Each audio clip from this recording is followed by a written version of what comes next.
Then it came to mind. The idea was to have a symposium and then to publish the proceedings. Why not to start with the book, with the selected articles dedicated to one particular topic? And this is the only thing which came through. And this is the book we are talking about. It came in print only a month ago. It is 12 articles by scientists from 4 countries, including 5 written by Russians. Yes, it resonates with the invasion you have. And 1 from Romania, and co-author is in Ukraine, University of Ukraine, Kyiv, and the rest Americans. The book is made of 3 parts. First is the concept of the biofield control system, and I will talk about this later. No, this is the subject actually of my presentation and of the book.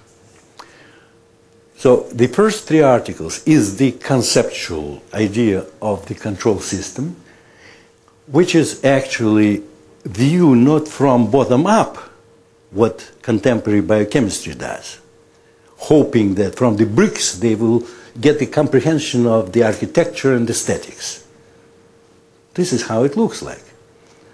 But an attempt to look from top down. It is a control system.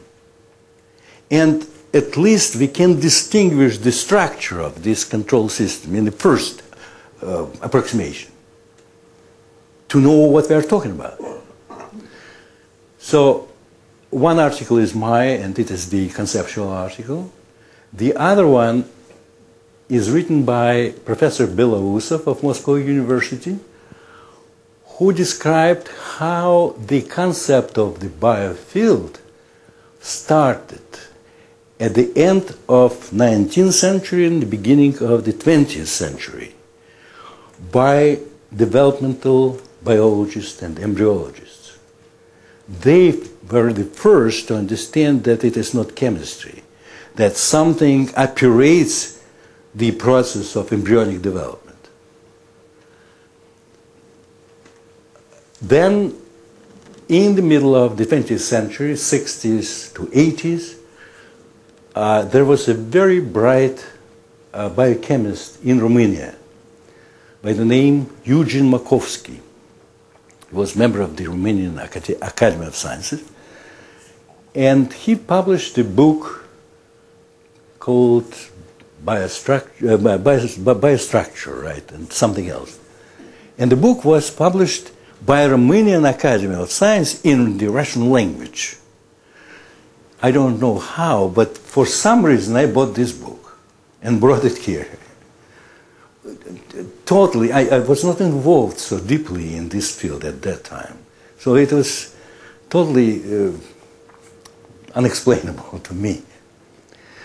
What Makovsky said is the properties, chemical properties and behavior of molecules in a living cell is totally different from those properties in inanimate structure, in inanimate conditions. That there is something that changes the chemical behavior of molecules and organelles. I will talk about this stuff a little bit later also. So those are 3 articles: the idea of the biofield and the history of the concept, biofield control system, and the history of the concept of the biofield.